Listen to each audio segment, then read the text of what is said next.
You know, growing up, we were all taught that losing fat somehow related to some form of cardio in the gym. But what if I told you that cardio is not the main factor for fat loss? Welcome back to the channel where we'll be breaking down everything about cardio. And stay till the end to find out if cardio is really important or not. So how much cardio do you need really depends on your personal goals or individual preferences, but for general fat loss, 150 minutes of low to moderate intensity cardio is actually enough. And when we talk about low to moderate intensity cardio, it's actually referring to staying in the 60 to 70% heart rate zone. But since everybody has a different heart rate in this 60 to 70% target heart rate zone, how do we actually find out what is our heart rate in this zone? Well, there's actually a way where we can roughly estimate our max heart rate by using 220 to minus our current age. And with the max heart rate, we can then do some math to find out what is our heart rate during the 60 to 70% target heart rate zone. And considering that all fitness trackers on the market, such as Apple Watches, are proven to have some degree of error, or if you just don't want to invest in the fitness tracker right now, you can also look for symptoms where you are breathing deeply, but able to hold a conversation, but at the same time still feel comfortable. That's roughly when you're at the 60 to 70% heart rate zone. If 150 minutes per week of cardio is too much for you, always remember this. Some form of cardio is always going to be better than no cardio at all. So for example, if we tune it down to 100 minutes per week, it is still going to be better than no cardio at all. Is there really a best cardio machine? Well, probably not. There's probably no best cardio machine as it depends on how you use it rather than what machine you're using. As long as your heart rate is elevated for a certain period of time, all cardio machines will strengthen your cardiovascular system. But for example, what if you don't like using the treadmill?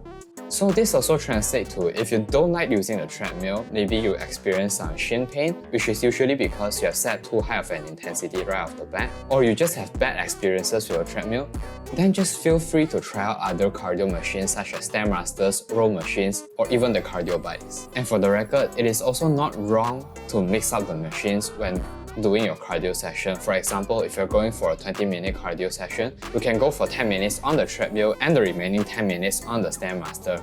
This actually is a great way to prevent boredom when doing your cardio session.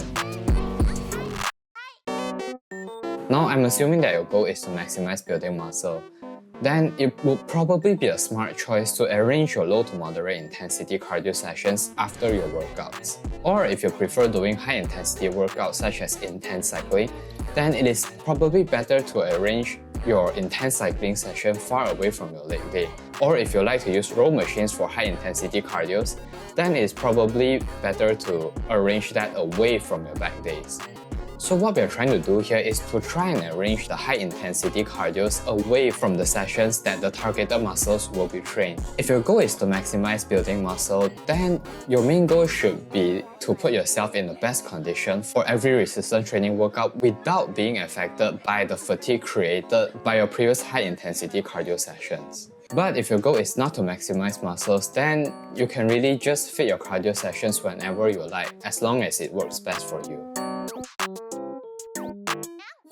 Before finding out if cardio actually helps you lose fat, you have to understand that losing fat ultimately comes down to being in a calorie deficit. Which means that if your goal is to lose fat in general, you should shift your focus from mindlessly doing cardio to focusing on tracking your calories. Here's why the simple logic behind losing fat or losing weight is that we use more energy than the energy we consume. So to give you a visual of our total daily energy expenditure, which is how much energy we use daily, you can look at this. As you can see, cardio falls under the section of exercise where it only contributes about approximately 5 to 10% of our total daily energy expenditure, while most of our energy expenditure comes from our metabolic rate, which is activities such as sleeping or just breathing alone. What this also means is instead of modifying or treating cardio as this holy technique for fat loss, the emphasis should be shifted to tracking your calories, while cardio is just a supportive tool on the side if your main goal is to lose fat.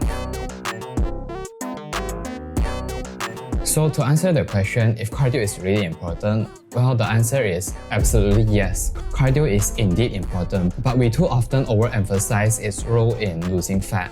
While cardio should be seen as a supportive tool for fat loss, we can't neglect the benefits that it brings to the table. Benefits such as improving heart health, reducing anxiety, improving sleep quality, and enhancing insulin sensitivity, and much more is actually important to our human body. It's just that cardio should be seen as a tool for fat loss, but a really useful thing for our general health. And this wraps up everything about cardio. If I missed anything, feel free to drop in the comments below to tell me what I missed out on. And if you do find my content interesting and useful, please don't forget to like and subscribe to the channel, as this is what gives me motivation to keep on growing this channel. Also, I started a newsletter where I share bits of my life and share what I learned along the journey. If that sounds interesting to you, please feel free to click the link down in the description below to sign up for the newsletter for free. And again, thanks for watching. I'll see you in the next one. Bye.